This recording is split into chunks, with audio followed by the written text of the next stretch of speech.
Well, good morning. Good morning. It's been many, many mornings, hundreds of mornings, maybe even dozens, or maybe even two or three, since I've had a chance to visit with you all, or whoever is tuning in, as they used to say in the old radio days. You'll see the mug for today is Dumbo. I was gonna use Pogo. They're not related. They just their names end with O. And Pogo is, as far as I'm concerned, the best comic strip that has ever been done, including I include in that Calvin and Hobbes, and really everything else. Crazy Cat, Little Nemo. Oh man, one of the sort of classics. Well, the Katzenjammer Kids, which is never really very interesting. It was interesting, but it wasn't, you know, Little Abner, which is grotesque and weird, and I don't know. Yeah. Anyway, but that's about Pogo. This is about Dumbo. So Dumbo, as you know, is the story about the elephant, the big ears, who flies, and again, these mugs are, some artist's rendition of the whole sort of film in one shot, and they're nicely designed, but the drawings themselves, or the paintings themselves, are okay. Like this is that's a reasonable Dumbo, but it's not the sweetest Dumbo I've ever seen. And I was thinking about this, and you get the idea of the background, but a lot of these backgrounds were watercolors. They actually used painted watercolor backgrounds, and so which had real depth to them. Because the thing about watercolor is that when you paint a watercolor and you use different colors, you don't, if you're going to paint a blue sky or I don't know, a green, let's say green grass, you don't just use one green and just slab it on and make it all. You use all kinds of different green in there. You may use some. You're going to use some yellow and maybe some blue to sort of give it some. And the thing about watercolor that's so amazing is that when all that stuff mixes in there and the water begins to dry, it's just so complex. It's just completely unpredictable. I mean, you can get very good at it, so that the unpredictability factor drops away, which happens with. Okay, tomorrow we'll look at some not N.C. Wyeth, Andrew Wyeth, son. N.C. Wyeth was the guy who did Treasure Island, and then all the other amazing, great. I probably have some of him. I'll show you the guy. You'll remember them. Here we go. I thought I was going to get to this show, but okay, no, that's not going to happen. So instead, I have this beautiful book, and so that's wonderful too.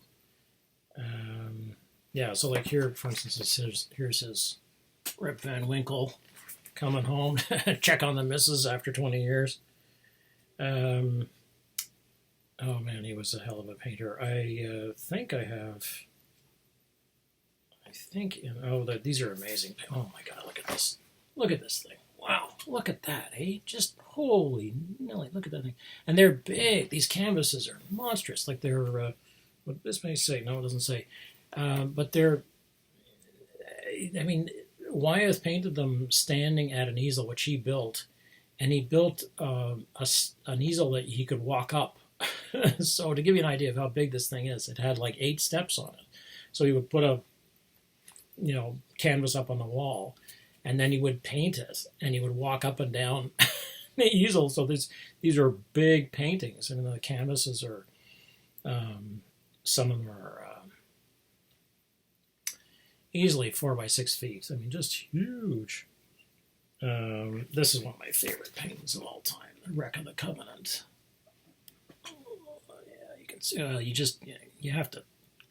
You got to look these things up. And actually, you can look up quite a lot of Wyeth online. So he is.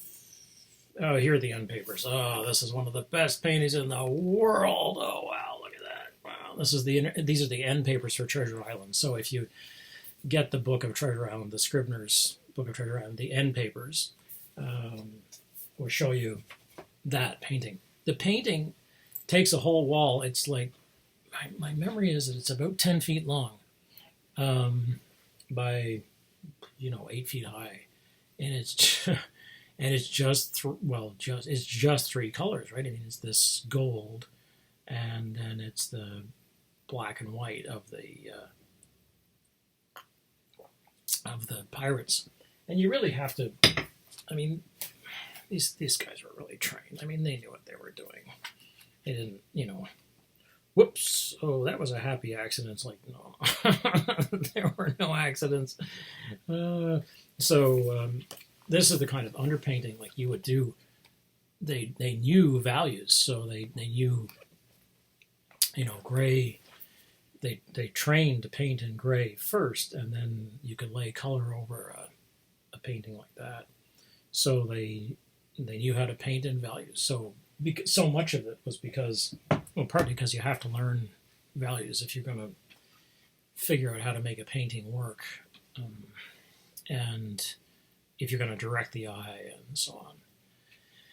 It's interesting now that they've been putting, now that eye tracking, technology has become so much cheaper and easier to use, and so they're actually looking at, what do people look at when we look at paintings. And the theories have been that we look at, if you'll see some paintings that have these sort of elaborate, geometric details about how the eye is directed by the lines of, like, I don't know, if it's King Arthur sort of painting of King Arthur's court, and the lances direct your eye in this way and in that way, and there's all this very complex compositional stuff and all that crap. Well, it turns out to be just that crap, basically, because then they put sensors on the face and around the muscles of the eye to see where is the eye going, and then they show you an image on a screen. And your eye is busy going all over the place, and then they look and see what map did your eye draw, basically. So because they follow it, and it's fascinating when you look at I saw some of these images or pictures of houses, like they gave people paintings of houses to look at, houses like single houses out on on a farm in farmland. And the eye is all, wherever the eye stops, it's dark, or wherever the eye goes. And of course, the eye is always busy looking at everything. I mean, we're all, as a human being is busy looking for detail and threat, and then it's like, what else is happening? And where's the narrative? So it turns out that we look at houses the way we look at a face, that the windows of the house. So if you look at a map, this you can easily Google. If you look at a map of the way the human eye looks at a face, the eyes will be almost completely blackened in, or whatever you use. Let's say you're using black as the trace of where the eye looks. So the eye will be sort of like covered, because we look at the eyes and then we go down to the mouth, and the mouth is sort of, so it's almost as though the eyes of our eyes are redrawing the key features of the face, and we're very good about it. I mean, the eye is extremely good at getting an accurate depiction of what the face looks like, because it traces exactly what's going on. So, how do the lips express, and what are the eyes doing, what are the brows doing, and all the things that are expressive. And we're not interested in this whole area. In this whole area, it's like, oh, whatever, I guess if it's frowning, I suppose. Well, they do the same thing with people looking at houses. So they show people, so they get people, wired up with a cap of leads. It's not painful. I've had this kind of thing done. It's just they're just pickups. They're not, they're not plunged into your skull or anything like that. That's only in horror movies or in detective movies where they want to. Is it just me, or detective, like serial killers? It's like, really, that's, serial killers. It's such a, I don't know, for such a long time, every serial killer film was about creepy men killing women. I'm like, what the hell? Who wants to watch this? Anyway, I mean, I know people do, but I'm like, it just seems so misogynist. So then it's like, okay, well, how about having creepy guys kill creepy men? It's like, okay, well then David Fincher started doing that. And I was like, okay, I don't feel a lot better. I still don't want to see creepy people kill the innocent, whatever. Anyway, but that's fine. If serial killer shows or movies are your thing, well, don't you be dissuaded by. Anyway, so it turns out when we show somebody like a farmhouse or somebody painting of a farmhouse, we're busy looking at the windows because they look like eyes to us. So because we're busy changing everything around us into a human being. It's like, what is it? How is it behaving? How is it responding to us? Everything's about us. So,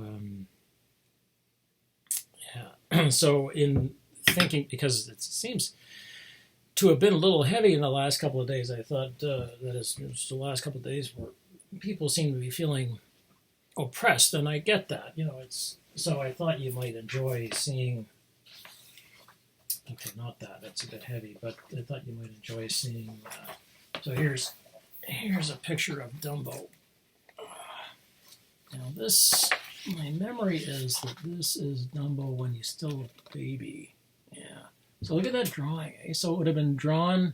The blue indicates where the tub is, and the red indicates the animator is finding the drawing, and then the black is the final line, and then the black which is the surface of the water, will be animated separately on a separate sheet. So here's Mrs. Dumbo, as they call her, and again, just a beautiful drawing, and you can see just how much labor, just how much incredible. Well, yeah, and here's this is probably one of the most famous sort of sketch pieces of film. Dumbo. Yeah, this is a 3-book series. Yeah, here's Mickey from Fantasia. Wow, look at that pose, eh? It's just so evocative. Everything is about action. And here's the broom coming to life. So I thought you might enjoy seeing a bit of that. And I have a fondness for, and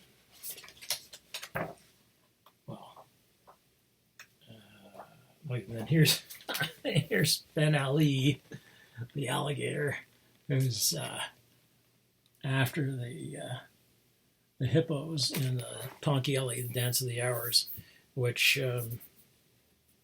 is sort of a quintessential bad taste. But my father always loved the alligators because they're so they're so wicked, and they're ultimately beaten up and thrown away by. I think the elephants come next, and the elephants just like they just beat them. So, just to show you that, just to show my bona fides, here's Ben Ali. Oh, look at this with his little cape. Oh, a little dusty there, Ben. Yeah, he's been up on the shelf. He guards or threatens. I'm not sure what he's doing. The office. So here he is with his little fez, and. He's not quite as mean looking as I got him years and years ago. Oh my God, I have to see. I gotta go dusting. Yeah. So Ben Ali. Yeah. So he lives up here. You can't actually see him. He's out of the beyond the reach of the very fine camera that the good people at Apple chose to build into this this expensive computer. Oh, Jesus, which I appear to be renting from them because they really own it. I bought it some years ago, but every time they upgrade it, I'm like, oh no! So I made that mistake in the middle of the winter. I was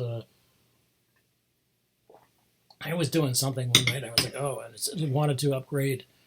Wanted to update the software. I'm like, yeah, update the software. And it was like, and then it started taking a while. It took a while. And I was like, well, that's quite the update. They must have, okay, I guess. And I've been using Apples since 1987. So I'm used to, I've had all kinds of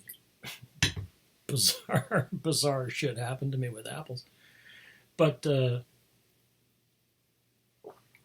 so when I was working, I was like, I need my computer. Come on, guys, let's go. So I started doing other stuff. And every now and then I look at it, I was like, wow, Well, it was pushing Catalina in on me, so this is a and they weren't kidding when they called it Catalina. It was a whole island, like just like this island just moved into my computer, like, and at the end of it, it opened with the load screen, and it shows a picture of Catalina, the island of Catalina. I was like, yeah, that's what I've got on my computer now, an island. Thanks, Apple. I've got a bunch of rocks on my computer and nothing else. I couldn't get to see the drives. Oh my god! And then it was slow. Oh my god! So not only did it go from 32-bit to 64-bit architecture, well, I already had a 64-bit architecture, but it's just supposed to run faster. Blah blah blah. The usual. Oh, we'll make it faster, better. Will I notice any of that stuff? Well, you're just going to write bloatware for it anyway. Okay. But that then wiped out something like $300 or $400 worth of software that I had, which was all 32-bit software, which was running fine, had been running fine until now it doesn't, or I had to buy it again because I had to buy the 64-bit version. I was like, way to go, Apple. They probably were paid, but well, yeah.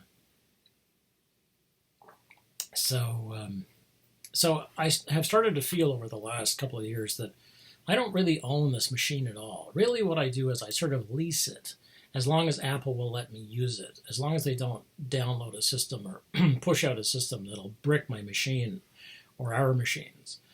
And that we're lucky. I'm lucky to be able to have this Apple on my desk. I'm permitted. And it'll go on working as long as I'm good, and they're, as long as I do the right things. Oh, I don't piss off the ghost of Steve Jobs. Steve, come on. I mean, people say, "Oh, you might get ransomware." It's like, I've already got ransomware. It comes straight from Apple. I'm like, here, you now have 64-bit architecture. Oh, sorry, did that inconvenience you? It took me a week to rebuild my machine, and I had to add in about $1,000 worth of drives just to handle the space. Another win for technology, not for human beings. Another win for technology, right? There's been a lot of this technology stuff. There's been a lot of this in the last. What I'm saying. Oh yeah, this is what I was saying about. It seems like things have been a little difficult. I think it's really, really important. I don't know how much you're sitting on the COVID news, but I have to say, I gotta say a lot. Apparently, it's like when you it's like, well, that means basically that I apparently have a lot to say about it. So what I want to say is that, first of all, you don't really need much news at all. And you don't need to be reading news about, like I was just looking at a headline, and then I started reading the story. And it's like watching, a traffic accident. And watching a traffic accident is such a strange thing because there's nothing you can do. People are already on the scene. And so what are you thinking? You're watching to see, like, how bad was it? Did people die? Like, what if it had been me? Like, what if I had died? And then you start getting into the, what, my kids have been okay. And then what about, or my parents? How would my parents have been all right? Or in my case, would my banker have missed me? Would Apple have missed me? They would be like, oh, we're sorry to see that Tim Blackmore has unfortunately, we are now, however, repossessing his machine to lease to somebody else. We're going to call it a buy, but actually, the house of Apple would be, here the next day to seize my machine, take it away. I should write it into my will. But so you slow down to watch a car accident, and I think a lot of it is sort of there, but for the grace of God go I kind of thing. We are afraid of, like, what might that have been, and I hope it wasn't too disastrous for those people. But they must have been, somehow they caused their own disaster. We say those things because we know that we wouldn't have an accident like that, because they must have been texting and driving or whatever, or they were just bad people, or they voted for the wrong party or something. I don't know. They just didn't deserve to have a day without a crash in it. As if somehow we will escape that, we are not vulnerable. It's like, no, we are vulnerable. That's the whole thing. Of course we're vulnerable. That's why we have to take care of each other. Duh. Yes, we must take care of each other. So I was looking at one of these, one of the bazillion COVID articles, because that's basically what there is in the paper, whether it's digital or analog, doesn't matter these days. It's like page after page of COVID. And I'm going to tell you a story about this, which I maybe have told you before. I've told some folks in the classes, I think. But, I think I told one class. But anyway, so you'll hear it again. Worse things have happened. Like, for instance, you could be leasing your computer from Apple on a 10-year basis.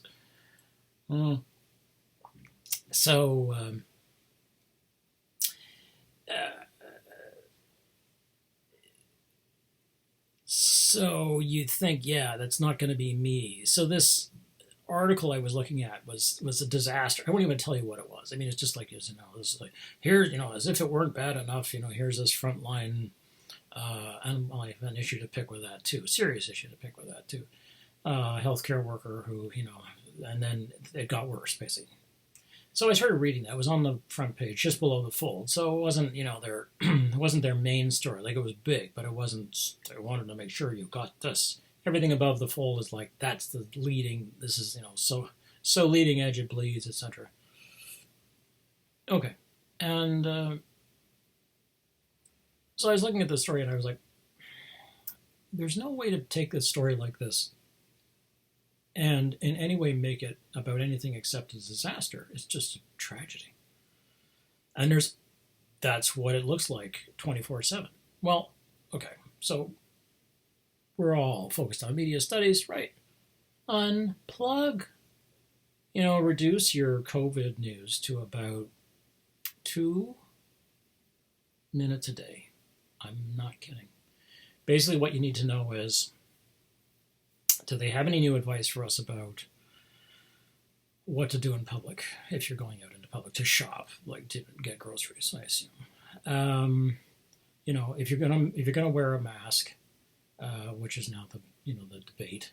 It's like, okay, how are you gonna make it? So find a useful tutorial for yourself, or in my case, ask. I should get my sister to do it. Oh, sister of mine. Ask somebody else. Or, and that's it. Do you need to know basically whether, are you running a business? Do you need to know whether you're going to be supported by the government? Yes, you need to know that stuff. You have to, and that's, you and your accountant and, okay. But otherwise, that's it. No reading of the disasters, no reading of people who didn't follow advice or did follow advice and still got sick. And Boris Johnson, it's like, not in my wheelhouse. I mean, I wish him well. I don't like his politics at all. I don't like his attitude. But, he's the duly elected. Okay, so, but I don't really care whether he's been elected. It's really whether or not he's a human being. Do I want him to perish? Of course not. So,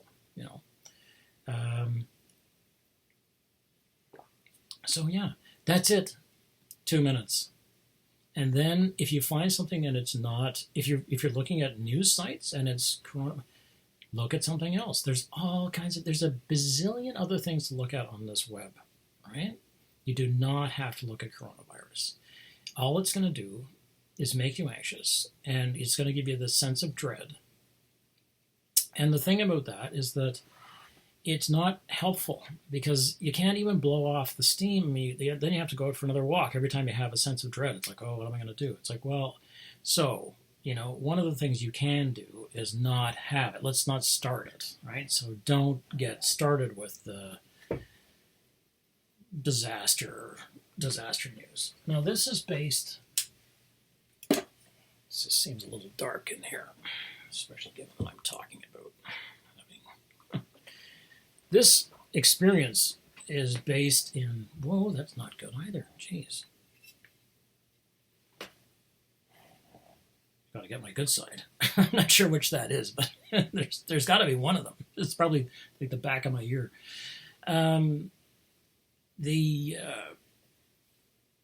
Okay, so this is the story I told. I think we were talking about this in Killer Culture. Look at that light. It's like, here, let's raise that. Oh my God, that's bright. Let's do this. Oh, that's better. Okay, phew. Oh yeah, now I feel like I'm in the sun. Oh, it's a sunny day. Yeah, so I, after 9/11, so 2001, when it was clear that the Bush government was going to use this attack as an excuse to go to war, at least one war. But it looked like two. I mean, you could automatically see that they were going to push for as many wars as they could. They were going to get on the ground in the Middle East, and they were going to try to hold at least one country in the Middle East for oil interests and for geopolitical reasons and all of that stuff. And you could just see they were going to use the political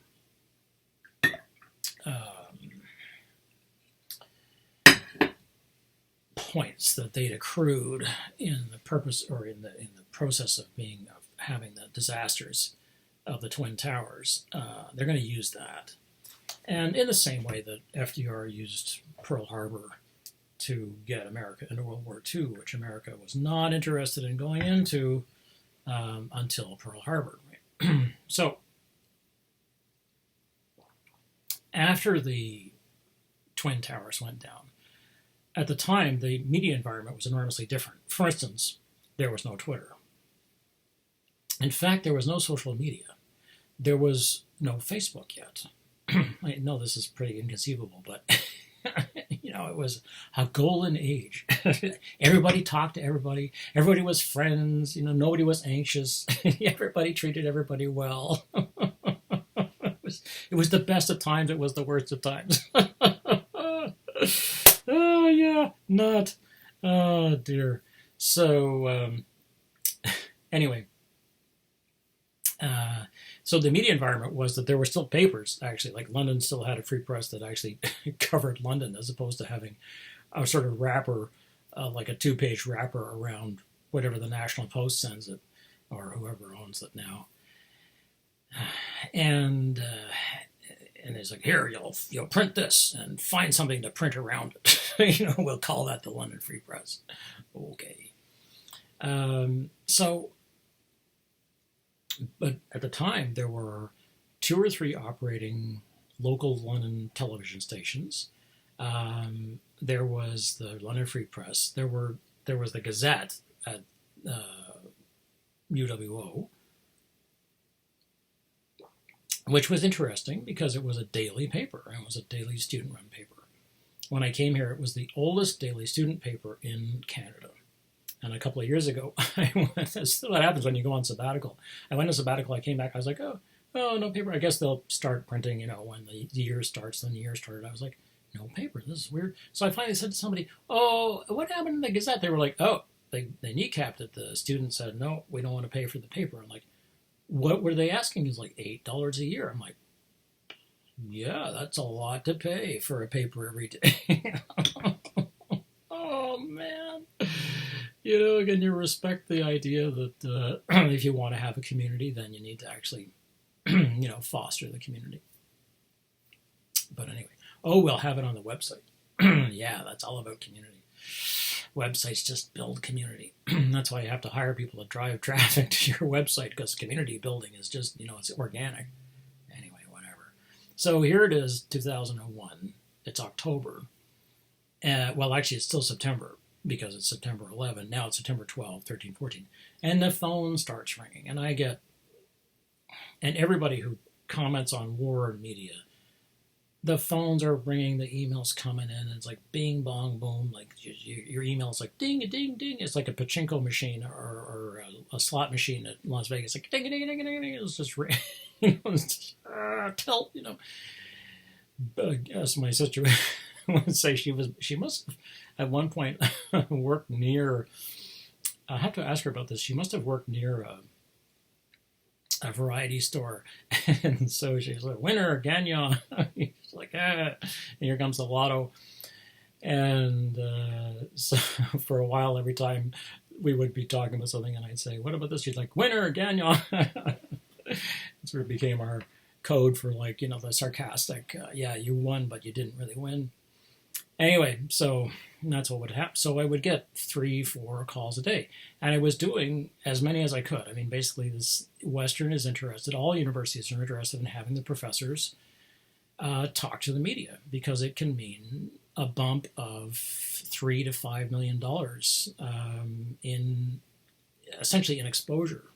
So I know the U of T, I think the last time I saw numbers on this, the U of T's media exposure, because it's so big and it's in Toronto, it's the University of Record, basically. So you'll often see New York Times will actually call people at the U of T in different faculties, apart from Jordan Peterson. Let's not think about Jordan Peterson today. I'm sure he's in his panic room writing up his new rules for the boys. Here's what the boys should do. Oh, God. Anyway. So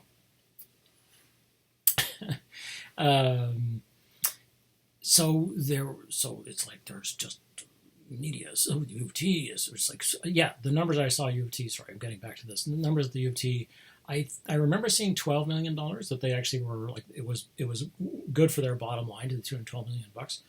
$12 million, well, heck, you can run a faculty for that. I mean, so Western also sent out notes to us as professors saying, remember, this is worth about $3 million to, well, they didn't say that, but they were like, we would like you to please talk. So it's like, okay, I'll do what I'm asked. You want me to talk to people, I'll talk to people.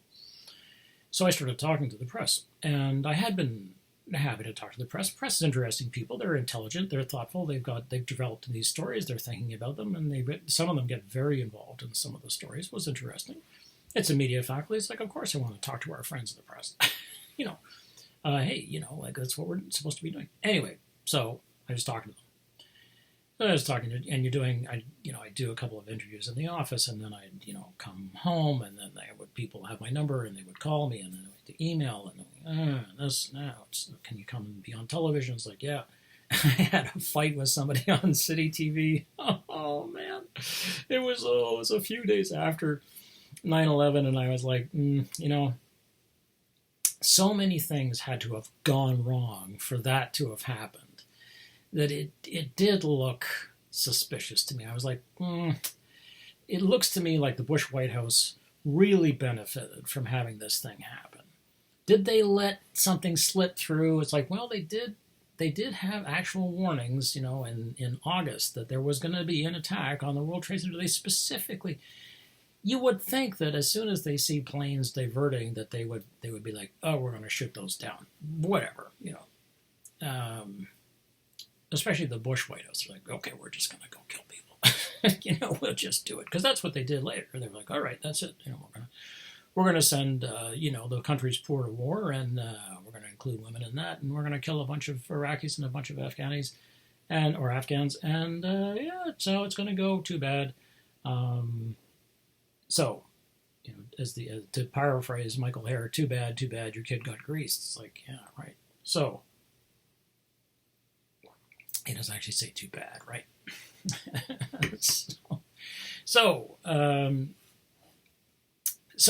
started talking with this person and they were doing a pre-interview. At this point, pre-interviews were still a thing where a pre-interview is you call somebody up and you say, okay, so who are you? And you establish, they've called us. So you're like, well, I'm a professor, blah, blah, blah. And they're like, okay, and what do you do there? Like, well, I teach, these courses and those courses. And okay, that's fine.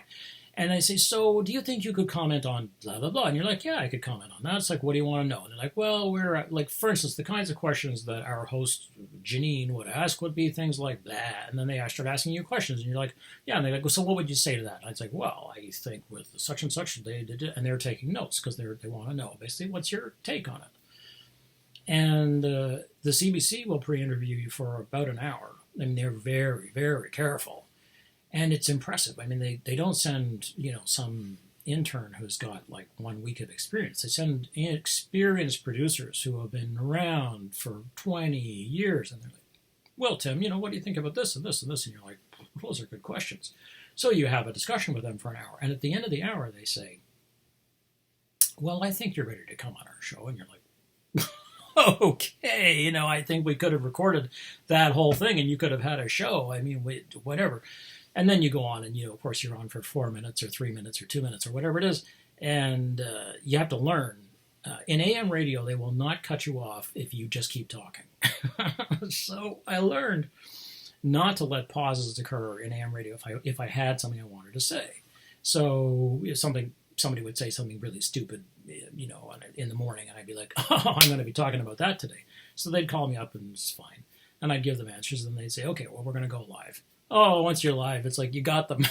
So they would say things like, so what do you make of this? It's like, well, I think, and you just talk for 2 minutes straight, right? You don't give them a chance to ask any more questions. You're like, well, that's all the time we have. And you're like, yes, I got my thing in.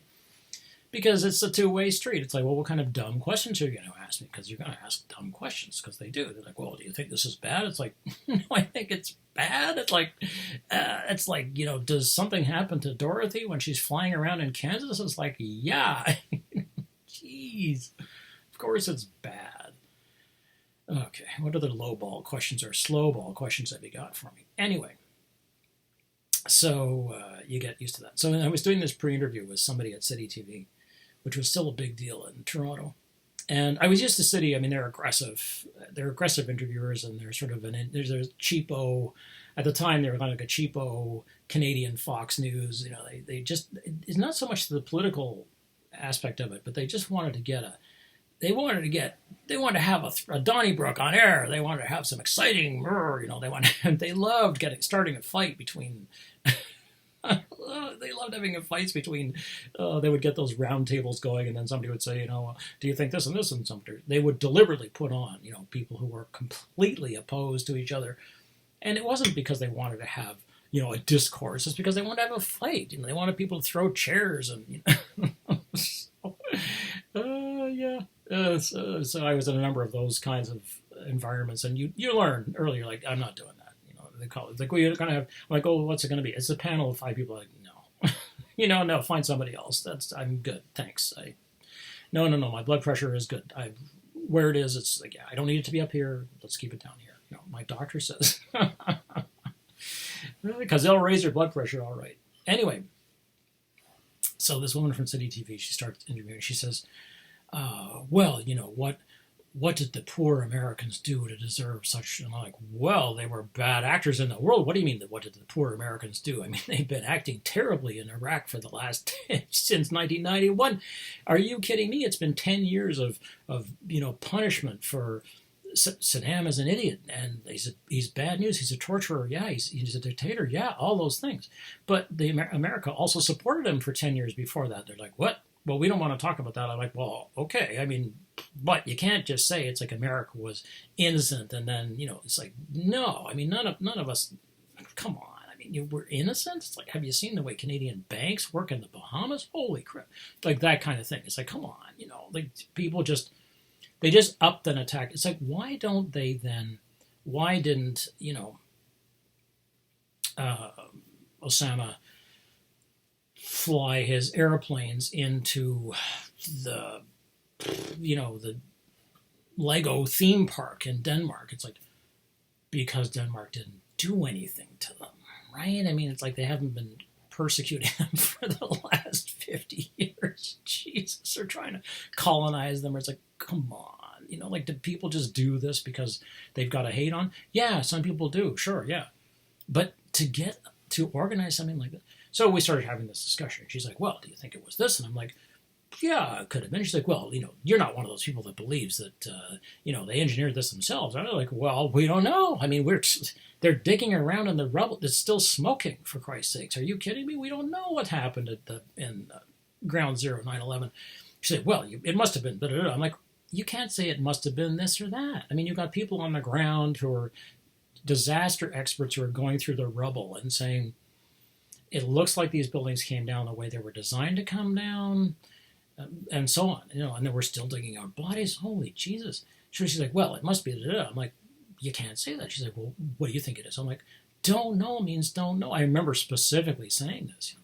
So we get into about sort of 35, 40 minutes into the hour pre-interview. So we're not live, right? You're just doing this on the phone. And she says, well, you're not coming on my program. I was like, I'm not coming on your program? I'm not going on your program. Lady, are you kidding? I don't want to be on your program. My God, it sounds like you're a nutcase. And she's like, well, you can keep your opinion to yourself, clunk. I'm like, right, absolutely. And then, you have to make supper, and you're like, you got to focus on what you're doing, right? Don't burn the bananas or whatever you're going to cook. I wouldn't actually cook bananas. Although my grandmother remembered having had cooked bananas, and she said, I'll never have those again. It was a funny thing to say to a kid. I was reading some comics to her, and I said, oh, Granny, look, there was a phrase about mushy and gooey like a fried banana, and she said, that's exactly what they're like, mushy and gooey. I'd never have those again. It was funny. She was great. Both my grandmothers were great. They were so different. Yeah. Anyway, but both great people.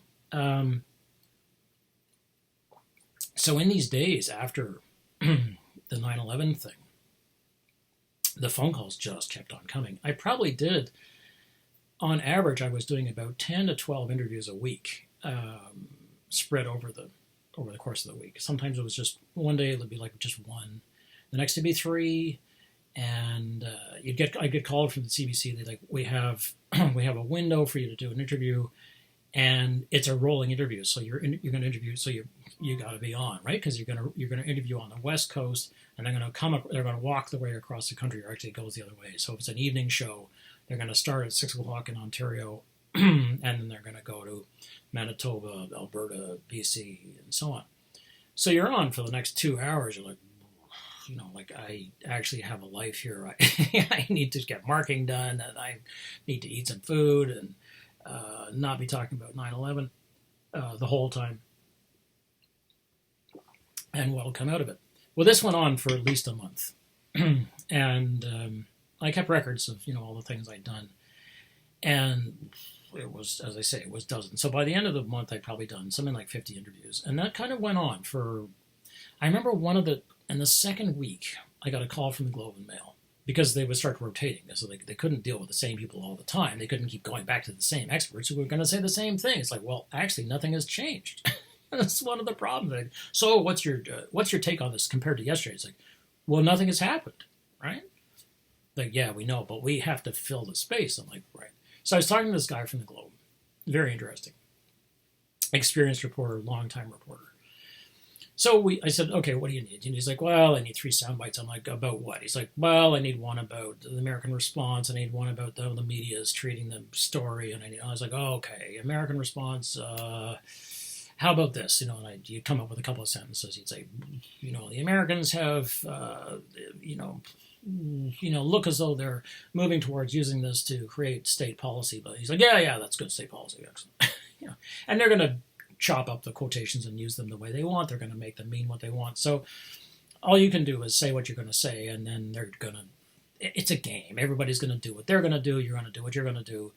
Which is why AM radio, I kind of have a fondness for AM radio, because they got no time to be pre-interviewing. They're like, that's it, we're going live. You're like, whoa, we're going live? This is terrific, right? He's like, how's it going, Harry? It's like, it's going great, Tim. They always got these guys with these massive, big, deep radio voices. It's going great, Tim. It's terrific. We're getting, wait, we have hang on a second. We have an ad for pizza now. And you're listening to the ad. You're like, okay, well, this is why I don't listen to AM radio.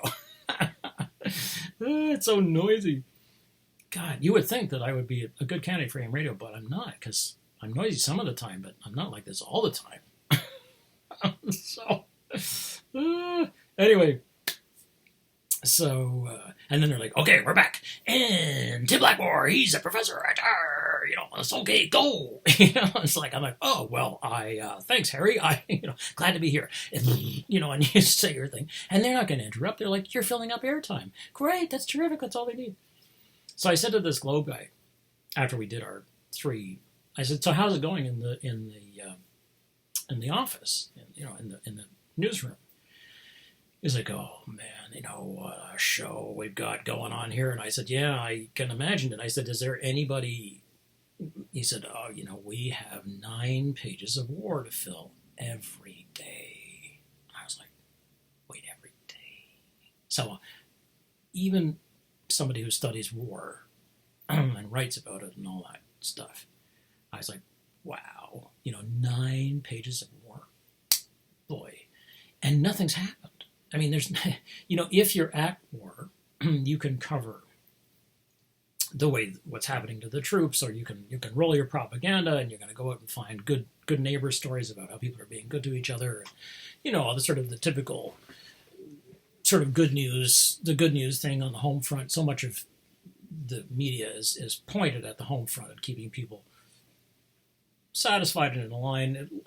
They're being asked to sacrifice. I mean, I don't just mean people, but they're being asked to sacrifice things. And well, in the case of World War I and II, they had to sacrifice actual things. They had to go hungry. They had to they had to go without. They had to they had to give up fats and oils and things like that.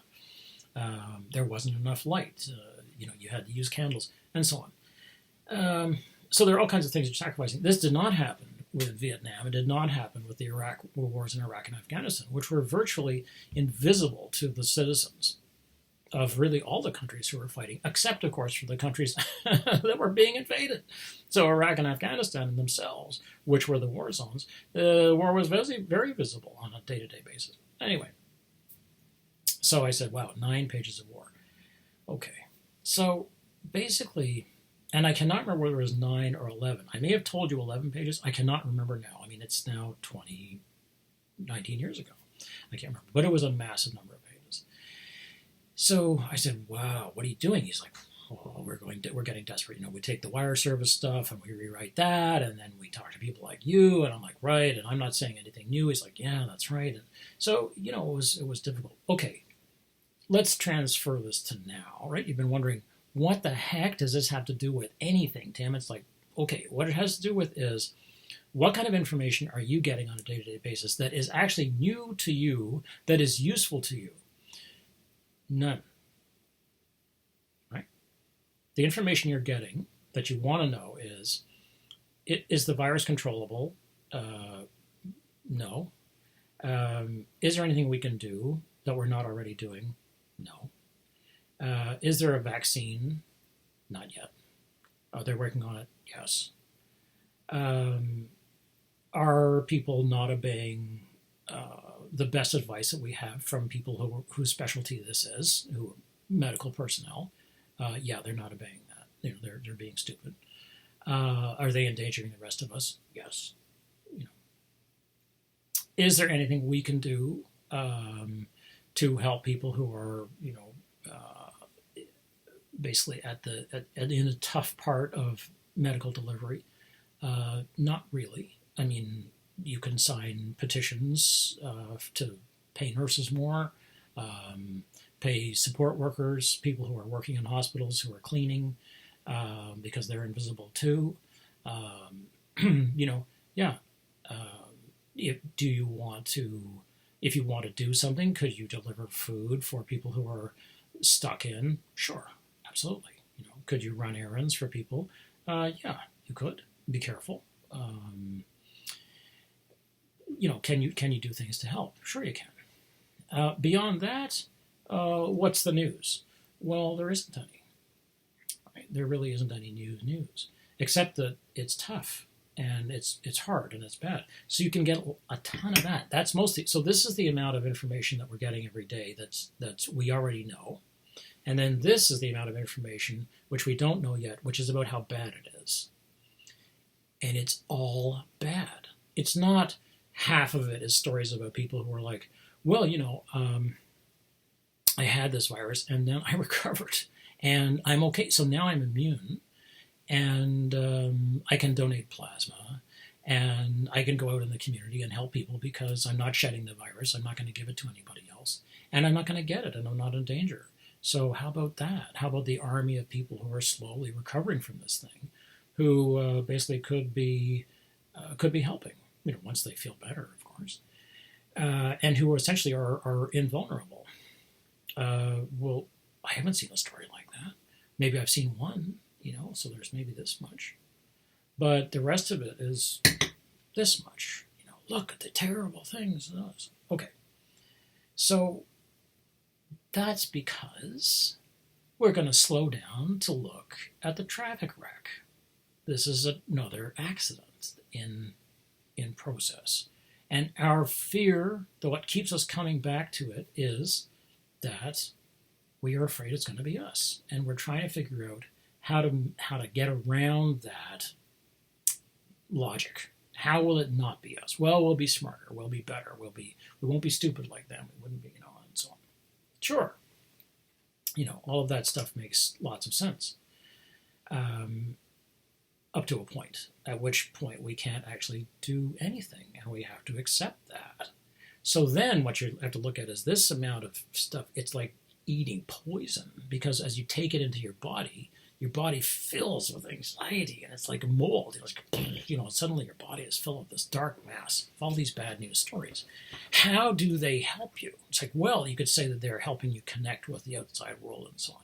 But it's only helping you connect with part of the outside world, the part which is in disaster. And this is especially nowhere more clearer have I seen this than in the years post 9/11. I was writing one of my books in the middle of that, and went ahead and then eventually published it in 2005. It got published, but I finished it in 2004. Then I went into the long intestine of the publishing system. It basically takes a year to work a book through. It's an academic book anyway. And so during that time, I was working on warfare, and I was reading all the war news all the time. And I was getting news from trade sources, and there are any number of ways to get military news online, much more than there ever were. I mean, it was a huge boon to me. I was able to do research into things that otherwise would have been behind staggering paywalls. I mean, the kinds of information that you want to get when you're doing war research used to cost thousands and thousands of dollars. I mean, it would cost, say, $10,000 to get a subscription to a newsletter that comes out of a Washington think tank. And now that stuff's available online, or you can have an institutional subscription to it and that kind of thing. Anyway, so the moral of the story here is that the media is full of the most horrible news stories that they can possibly find, because it's going to get your attention, our attention. It's going to drive clicks. It's going to drive business to the site. Because if they don't have the worst news and they start printing good news stories, or a mixture of both, people will switch and look for the worst news stories. And we can say that this is because of the amygdala, the part of the brain which is basically the reptile brain, which is just focused entirely on survival, eating, basically eating, surviving, sleeping, reproducing. That's kind of it. It's like, we're just survival mechanisms at that level. This is the first brain. That's at the sort of the top of the spinal cord, which is this what's called the reptile brain, because it's just focused on that. So we could say that we're driving this in the same way that the eye is busy looking for the face essentially in a house. It's the same kind of thing. So we're busy looking for, is that going to be me? What if that happens to me? What if it's like, okay, so how is that helping? Because when you look at the media, what you're looking at is one big catastrophe, and no matter where you look, it's a catastrophe. That's the job. The job is not to report in a balanced way. I mean, sure, they'll tell you a horror story in a balanced way, but there's no balance in the way that the stories are added in. How many people are actually dying of the thing? How many people are there in the country? How many other stories are there? People don't want to read about whatever it is right now. You may have noticed that in Canada, we're not paying attention to Indigenous stories right at the moment. That was the big thing, say, 3 months ago. Indigeneity was the story. Not anymore. It's been wiped out, right? In the same way 9/11 came to dominate the news cycle, as they used to call it, Now there's sort of no news cycle anymore. It's like whatever, every 3 minutes is the news cycle. Basically, it's sort of like as fast as Twitter is sort of snowballing is kind of what the news cycle is. So how useful is that to you, and how harmful really is what you need to ask is how harmful is it? I'm not saying that the media is wrong to point out things are bad and that states need help and that Canada has to watch the way it handles. This is this story has to be covered, absolutely. What I am saying is that we become addicted, is the word I would use, to this kind of bad news. And we have to have it. And it's going to make you feel lousy. There's no way around it, because you're going to take all this bad news into your body and then you can't do anything about it. You can't improve the situation. You can't get out. You're not seeing your friends. You are virtually maybe, but you're otherwise not able to do all the coping things that would help you.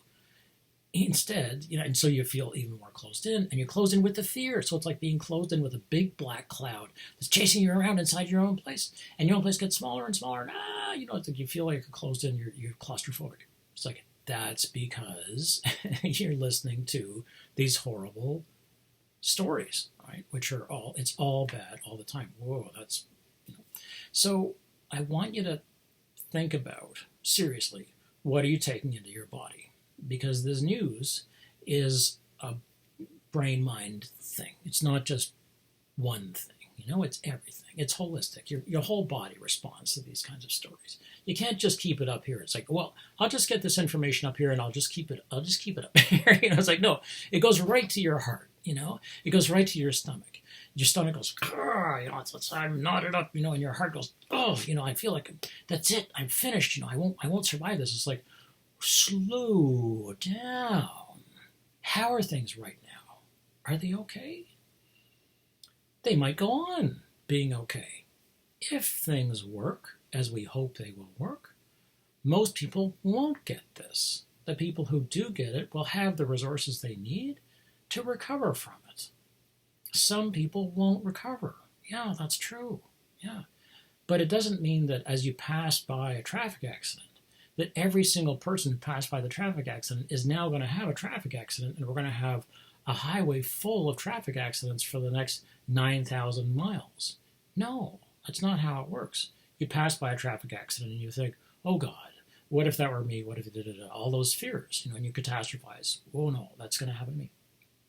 And then you go on driving, and after a few minutes, you begin to move on to other things. You think about where you're going and what came on the radio, and you will go on thinking about this occasionally, and you might think about it all day. You might go on thinking about it for a few days, depending on how bad it was, or what the behavior was. But what's really, really important about this is to remember that the job of the media is to get your attention. It is not to provide you with a public service, which is the cover that a lot of media uses. Is it like, oh, we're providing a public service? Like, actually, it's a public service, but it's not a great one, because it's also hooked up to money. And if it's hooked up to money, then the idea is to drive clicks. And if it's to drive clicks, then you have to use the thing which will bring attention. And what's going to bring attention is, what's it going to be? There's, imagine two different things. Here's a dumpster, which you normally wouldn't want to look at. It's like, dumpster, ugh. And over here is a field of flowers. Nice. I just saw a field of flowers the other day. I was on my walk. I was like, oh, look at this beautiful little field of little violets. So I took a picture of it. Like, oh, very nice. Click. And over here is a dumpster. You're like, I don't want to look at that. Then the dumpster catches on fire. You're like, look at that thing. It's burning. It's a plume of black smoke. It's like, oh my God, I wonder who did that. What could have happened? And you go closer to the dumpster fire to see, what was it all about? And the field of flowers is still there. It's like, can you actually put the dumpster fire out? No, you call 911. You say, there's a dumpster fire. You need to come and put this thing out. People who actually know what they're doing arrive at the dumpster, they put it out, and you're like, wow. But you're still focused on the dumpster fire. You're not going to say, oh, call 911, and then wander over to the field of flowers and sit down in it. That's not what we do, right? We are focused on disaster. It's how we're made. So you have the choice now of saying, I am going to put less disaster in my life. Let's focus on how are things now, and let me stay here. And I've got, unfortunately, as a number of us do, long experience, I'm sorry to say, in surviving, say, the Reagan years and the environment post 9/11 and the next 20 years of war, to say that the media is not your friend, that it is a business, and the business model is to get your attention. And if that means that you feel sick on a daily basis, well, they'll also supply you with here to help, as the New York Times does, basically motto about we're here to help you in this time of trouble. It's like, that's true, but you're also part of the trouble. You're also part of the problem. And this is something that has been on my mind in the last couple of days, particularly because it's just exactly the same thing as we saw 20 years ago. And people were like, this is the world has changed. One of the great cons, I think, of the media is that they're always looking for, like, they'll say, never before, have we seen da-da-da-da, and it will change the world. The world will never be the same. It's like, the world will never be the same anyway. Every day the world changes. But the people will say, but this is truly an important change. You can't ignore that. It's like, well, 20 years ago, everybody said 9/11 would change everything.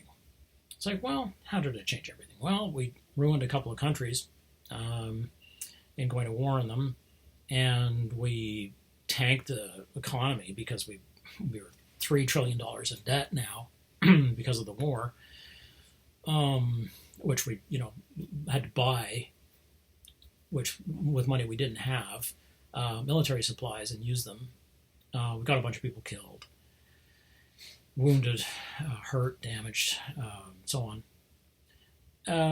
What else do we have to show for it? Well, it's harder to go onto an airplane now. Presumably it's also safer, but at the same time, before 9/11, there were not a lot of shoe bombers. So, okay, so we now take for granted that you got to take off your shoes. And, apart from that, how is 9/11 actually affecting your life right now, right this very minute? Because it's supposed to have changed everything. But in reality, if you trace back the changes, it probably would be very difficult to find changes that are in your actual life. So COVID is going to change our lives. We'll never go back to the way we were. We're never going back to the way we were anyway. Like, that's a good thing anyway. It's like, because presumably we were in a state of fearlessness before. Nobody was anxious. Everybody was in good shape. Everybody took care of everybody else. Yeah, right. Yeah. Just like before Facebook, everybody was friends and everybody connected and nobody felt alone or lonely and, all that stuff, all that good stuff. That's a friend of mine used to say. So, as one of the characters says in the Greek plays, there's always somebody who comes to the king or whoever is fated to have a miserable end and says, "It is what I would have you consider." Okay, more helpful hints tomorrow. All right.